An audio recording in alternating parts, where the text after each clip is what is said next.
Da tenker vi oss at vi driver med et eller annet terningsspill, og så begynner vi å få mistanke om at terningen vår er fikset på, sånn at den gir for mange seksere når vi kaster den. Det vil si at terningen er fikset, tror vi kanskje, sånn at sannsynligheten for å få 6 når vi kaster er litt mer enn en sjettedel.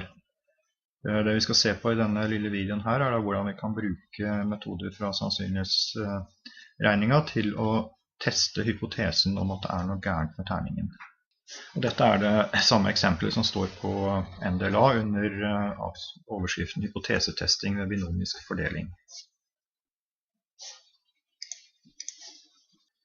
Og denne metoden her, som da heter hypotesetesting, den går alltid ut på at vi formulerer hypoteser. Vi formulerer 2 hypoteser som vi skal teste mot hverandre for å se om den ene er mer sannsynlig enn den andre.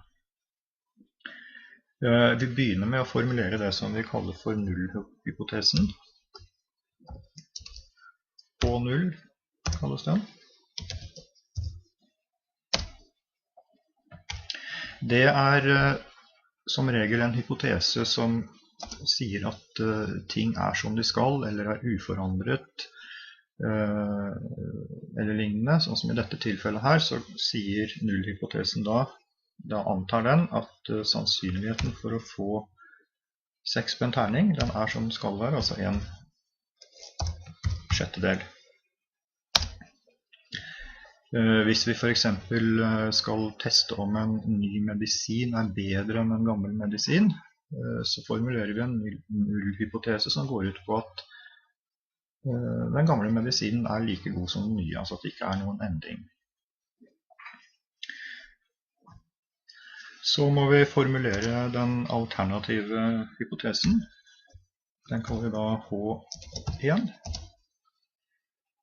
Og det er den hypotesen som gir uttrykk for det vi kanskje har mistanke om. I dette tilfellet her er at sannsynligheten for å få 6-eren når vi kaster er større enn en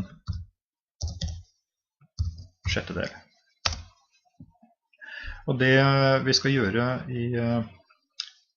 når vi gjennomfører hypotesetesting på dette her, er egentlig å teste nullhypotesen, altså at sannsynligheten for å få 6-er er en sjettedel.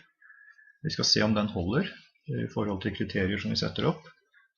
Og hvis den ikke holder, så blir den forkastet, og da antar vi at det er den alternative hypotesen som gjelder. Så nå skal vi se hvordan vi gjør dette her. Men altså, vi begynner alltid da med å sette opp de 2 hypotesene.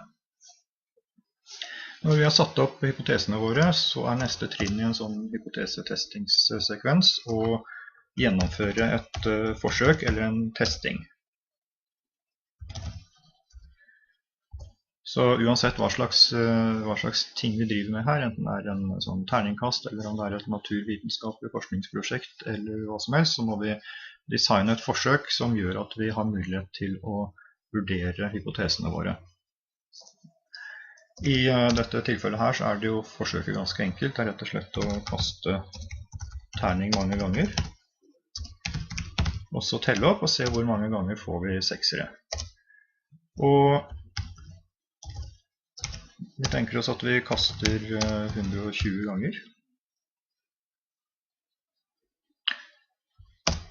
Og så tenker vi oss at i dette tilfellet så får vi 6-er på terningen 28 ganger av de 120. Så det vi skal gjøre i resten av sekvensen her er jo da å vurdere om det er et usannsynlig høyt tall, om 28 av 120 6-ere er mer enn vi kan forvente når sannsynligheten er en sjettedel. Og for å vurdere det så tar vi utgangspunkt i at dette her er jo da en binomisk forsøksrekke.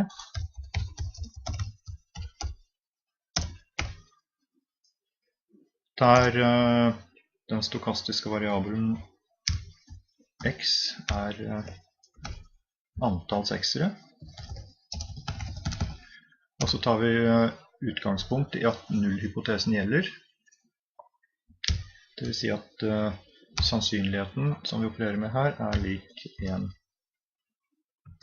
sjettedel, eller da lik 0,167.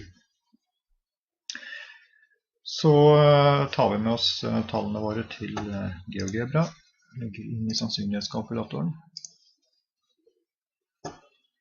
Velger binomisk fordeling. Antall forsøk her var 120, og sannsynligheten vår var 0,167.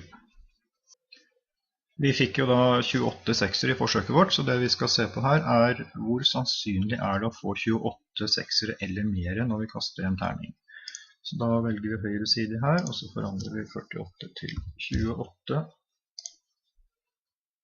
Og ser hva GeoGebra sier, og den sier at sannsynligheten er 0,0381, eller 3,8%. Altså at sannsynligheten for at x er større enn, det skal egentlig være større enn eller lik, men for lettvintsensurk så skriver vi bare større enn 28, er da lik 3,8%. Dette tallet 3,8% det er det som vi kaller for testens p-verdi. Men hva er det egentlig vi har regnet ut nå da? Jo, vi har funnet ut at hvis denne terningen er i orden, altså nullhypotesen vår gjelder, så er sannsynligheten for å få 28 eller flere seksere 3,8%. Det er bare 3,8%. Det er et ganske lite tall, liten sannsynlighet for at vi skal få så mange seksere med en terning som er i orden. Så da kan det faktisk se ut som det er sånn at nullhypotesen vår ikke er riktig. Men for å kunne trekke en endelig konklusjon her, så må vi innføre et begrep til, og det er det som vi kaller for signifikansnivå. Det kan virke litt sånn kryptisk når man begynner å jobbe med disse tingene her. Her må vi på en måte gjøre et slags valg, et skjønn, der vi må bestemme oss på forhånd for et nivå vi skal legge oss på, som gjør at vi kan sammenligne p-verdien med, og som gjør at vi kan forkaste eller beholde nullhypotesen. Da er det vanlig å operere med for eksempel et 1% signifikansnivå, eller 5% enda vanligere, og i noen tilfeller kanskje høyt som 10%.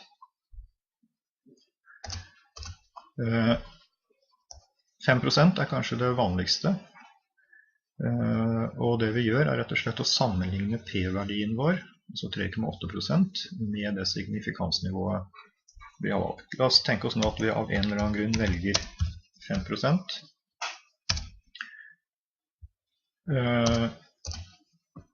Og da ser vi at 3,8% er jo mindre enn 5%. Det vil si at p-verdien er mindre enn signifikansnivået. Og det er det som avgjør om vi skal beholde eller forkaste nullhypotesen. Hvis p-verdien som vi kommer fram til gjennom beregningene på GeoGebra, for eksempel, hvis den er mindre enn signifikansnivået, så er konklusjonen vi forkaster nullhypotesen.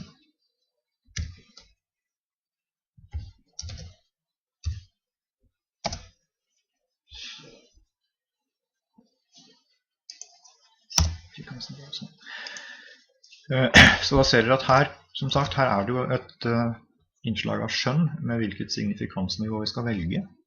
For det er det som vil avgjøre om vi skal forkaste eller beholde nullhypotesen. Hadde vi lagt oss helt nede på et signifikansnivå på 1%, så ville p-verdien være større enn signifikansnivået. Da hadde vi beholdt nullhypotesen. Og hvordan vi skal velge disse her signifikansnivåene, det er litt avhengig av hva slags ting vi undersøker, hva slags tester vi gjør, hva slags fordeling vi opererer med.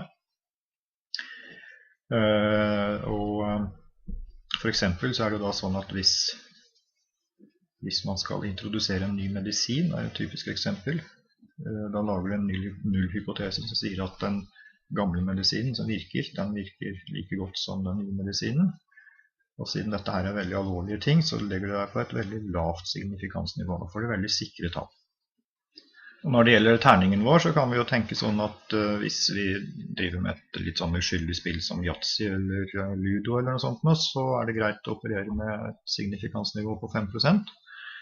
Hvis det er mer alvorlige greier, for eksempel et pengespill i Las Vegas, da skal vi være rimelig sikre i vår sak før vi beskylder folk for å jukse.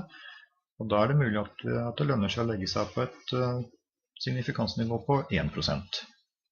Og som sagt, med et nivå på 1%, så sier testen vår denne gangen at vi ikke skal forkaste nullhypotesen, og at det er mest sannsynlig at terningen er i orden.